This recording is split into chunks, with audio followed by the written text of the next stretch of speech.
Vote देने जब आप बीजेपी आप मतदान कर आ रहे, जब घर से आप निकले थे मतदान के लिए, तो क्या विषय या मुद्दे आपके दिमाग में थे जिनको सोचकर आपने मतदान किया? देखिए, सबसे पहले तो एक कर्तव्यपरायण, कर्मनिष्ठ, धर्मनिष्ठ नागरिक होने के नाते ये मेरा मानना है कि ये मेरा कर्तव्य है। नंबर 2, ये मेरा अधिकार है। और नंबर 3, ये बेशकीमती अधिकार का सदुपयोग समय पे करने से ही इस लोकतंत्र और राजतंत्र का स्वाभिमान बना रहेगा। जी, आजकल महिलाओं के वोटों से हार जीत तय हो रही पार्टियों, क्या मुद्दे हैं जिन पर वोट पड़ना चाहिए? महिलाएं हमारे समाज का अभिन्न अंग है। अगर महिलाएं 50% तो बनाती हैं कम से कम, और आजकल वो बहुत आगे बढ़ रही हैं, कंधे से कंधे मिला के चल रही हैं। वो तो पता है कि कोई भी आएगा, इतना जल्दी ये समाधान नहीं हो सकता, क्योंकि हम लोग बहुत कर्जे में डूबे हुए हैं। देश जैसा बताता है, हमें कहीं न कहीं कर्जे को भी दूर करते हुए आगे बढ़ना है।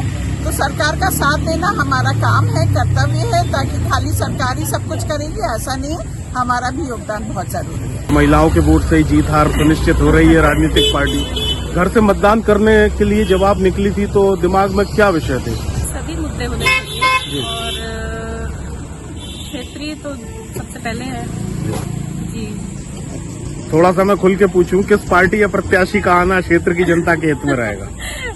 ये तो गोपनीय होना चाहिए। प्रत्याशी वैसे चुनने चाहिए हमें जो हम उन्हें रीच आउट कर सकें और वो जनता को अपनी जानते भी हों।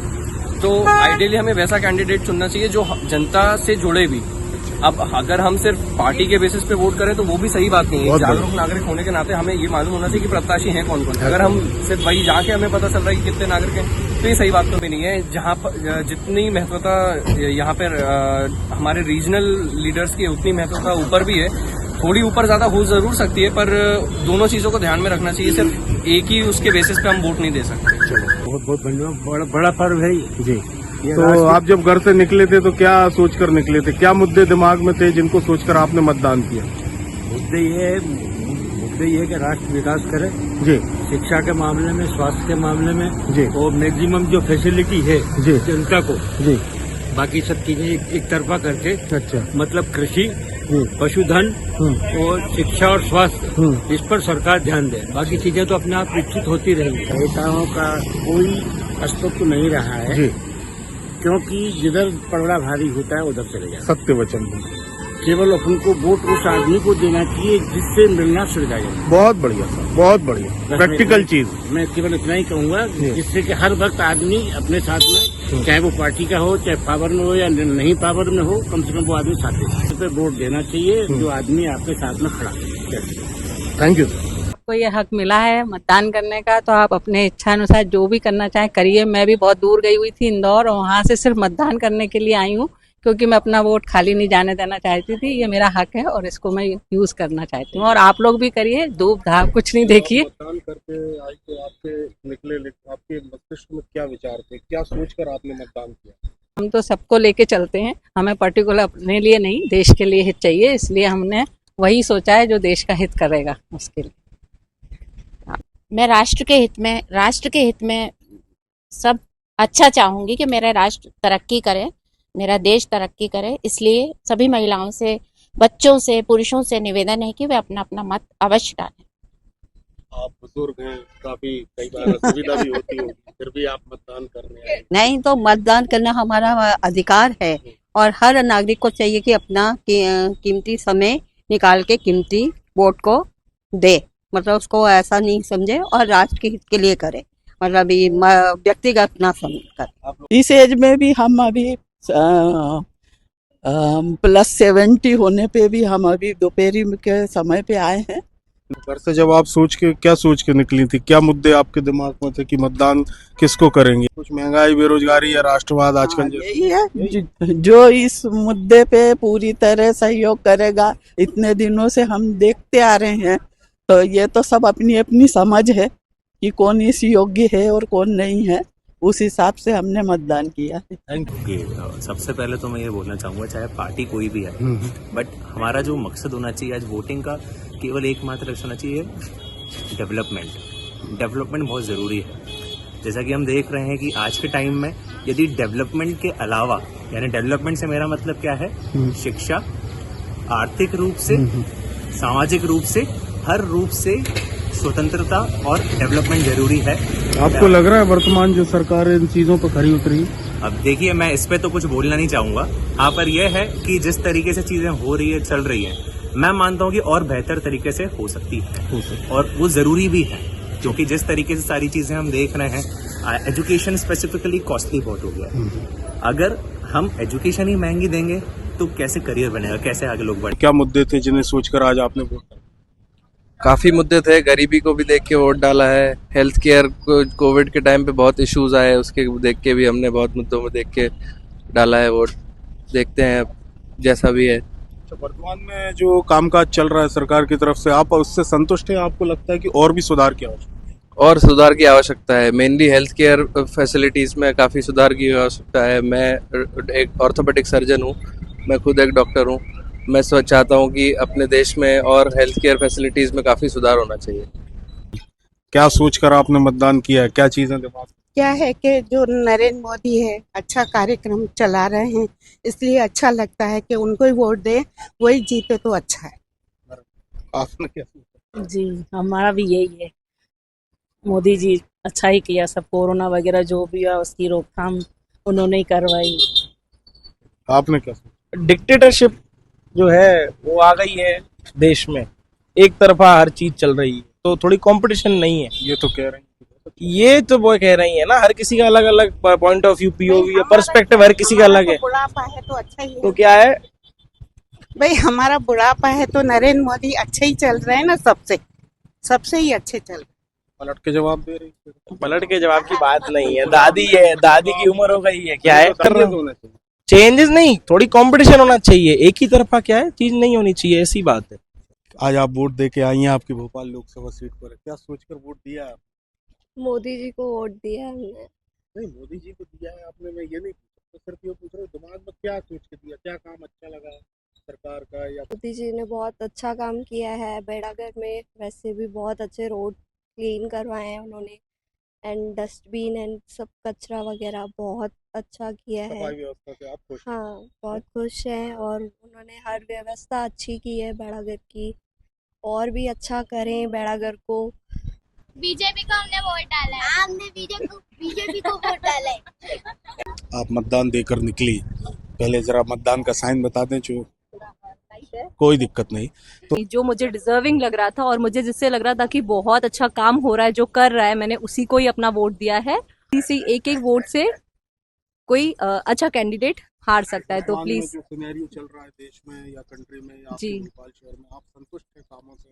100% सब कुछ बढ़िया है जी। क्या इशू थे जिनको रखकर आपने वोट डाला? व्यापारी हैं हम, हमारी कपड़े की दुकान है, लेकिन अब इशू तो अब आ जाने दीजिए, रिजल्ट बता देंगे आपको। वो तो खैर सर है, लेकिन कुछ मन में तो चल रहा होगा ना कि मुझे ऐसा वोट देना है, जो सिस्टम चल रहा है वो ठीक है, या मुझे कुछ चेंज चाहिए, उस तरीके की बातें आपके दिमाग में होंगी। व्यापारी तो जीएसटी को लेकर सारी चीजों को कर रहा है।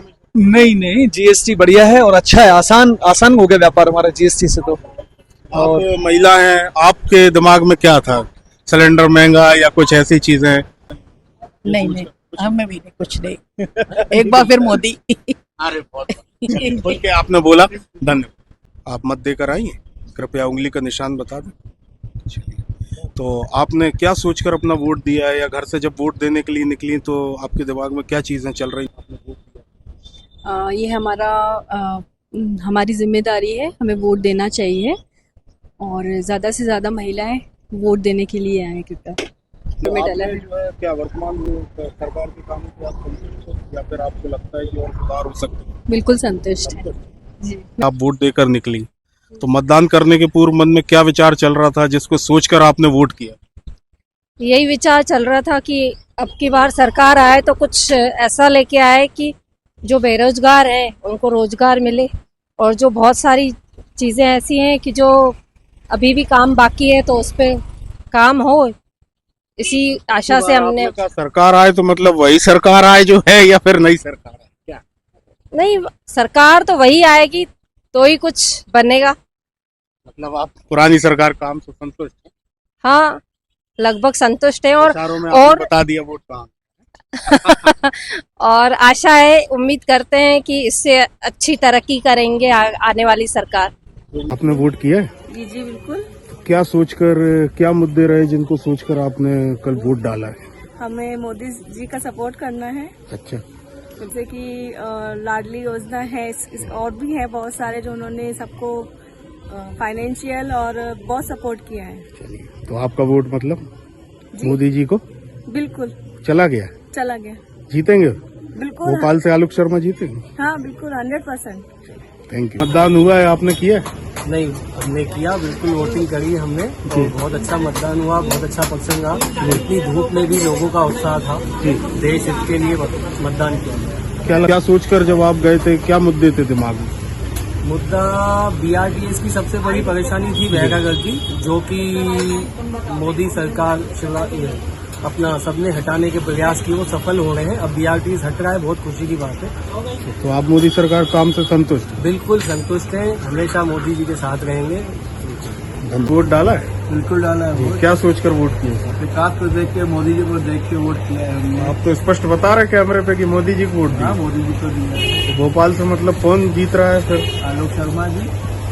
धन्यवाद सर। मैंने अचानक दे दिया। वैसे हमें अदर कास्ट वालों को मतलब सब कुछ मिलता है, पर हमें नहीं मिलता है। हमें सिंधियों को नहीं मिलता है, हमें कुछ अदर कास्ट वालों को मिलता है। इसलिए आपका वोट अचानक दिया? और हमने तो मजबूरी में दे दिया है हमें। तो आप मोदी सरकार कामों से संतुष्ट नहीं? नहीं, मैं मोदी से संतुष्ट नहीं हूँ, क्योंकि अदर कास्ट वालों को देते हैं सब कुछ बेनिफिट, हमें नहीं मिलता है हमें बेनिफिट। जी, तो वोट तो डाला है? नहीं डाला? बस वही उंगली काम किया। किन मुद्दों को लेकर आप कहीं दिन? अच्छी सरकार, वर्तमान जो सरकार है मोदी जी की, उसके कामों से संतुष्ट है? तो आपको क्या लगता है दोबारा आना चाहिए? आना चाहिए। वोट डाला था? उंगली बता दीजिए, निशान, उंगली का निशान नहीं लगा। एक ही मुद्दा था मोदी का, हमारा मुद्दा है विकास का मुद्दा। विकास का मुद्दा सबसे पहले है, जो हमें चारों तरफ दिखता है वो। तो आपको लगता है कि मोदी जी के उसमें मोदी जी आना चाहिए, आएंगे, और विकास कार्य इससे भी और ज्यादा, क्योंकि मोदी जी ने बोला हुआ है कि ये एक ट्रेलर है और पिक्चर अभी बाकी है मेरा दोस्त। अब आपको लगता है कि भोपाल सीट से आलोक शर्मा विजयी होंगे? बिल्कुल, बहुत अच्छे वोटों से जीतेंगे। अरुण श्रीवास्तव जी या कांग्रेस? उनका एक तो नाम ही बहुत कम लोगों ने सुना हुआ है, किसी से भी हमने वोटरों से भी पूछा, बोले हम जानते ही नहीं है, सिर्फ यही जानते हैं कि वो कांग्रेस की तरफ से खड़े हैं, लेकिन उनको बहुत कम लोग जानते हैं। हालांकि वोटिंग उनको भी वोट मिलेंगे, लेकिन इस बार रिकॉर्ड टूटेगा आलोक शर्मा का। मतदान देखा भोपाल लोकसभा सीट पर, लोगों का मतदान भारतीय जनता पार्टी के पक्ष में था। उसके अलावा एक चीज और देखने हैं, जितने भी लोगों से हमने, चाहे उत्तर विधानसभा में हो, चाहे मध्य विधानसभा में हो, दक्षिण पश्चिम विधानसभा में हो, जितने भी लोगों से बातचीत की, उनमें से अधिकांश का झुकाव भारतीय जनता पार्टी की ओर था। और ये केवल भारतीय जनता पार्टी के पक्ष में नहीं, केवल मोदी जी के कारण लोग भारतीय जनता पार्टी को वोट कर रहे हैं। अब देखना ये दिलचस्प होगा कि यदि मोदी जी के नाम पर इतने वोट पड़ते हैं भोपाल में, तो कितना परिणाम इस भोपाल सीट पर क्या आता है, कितने मतों से भाजपा प्रत्याशी आलोक शर्मा विजयी होंगे। क्योंकि भारतीय जनता पार्टी पिछली बार 3 लाख मतों से जीती थी, जब साध्वी प्रज्ञा ने दिग्विजय सिंह को हराया था। लेकिन इस बार देखना दिलचस्प होगा, क्या 3 लाख मतों से अंतर आलोक शर्मा बढ़ा पाएंगे या फिर अरुण श्रीवास्तव कुछ चौंकाने वाला करेंगे। अभी तक के हालात देखकर तो यही लगता है, जिस तरह से वोटिंग हुई है, कि कोई विशेष परिवर्तन होने की गुंजाइश यहां पर नहीं। लेकिन फिर भी वोटर, चूंकि वोटिंग कम हुई है, पिछली बार से 1.3% वोटिंग कम हुई है, तो ये भी देखना दिलचस्प होगा कि वोटर का रुझान किस ओर रहा, और यदि भारतीय जनता पार्टी जीतती है तो कितने अंतर से जीतती। आप देख रहे हैं राष्ट्रहित की बात। धन्यवाद।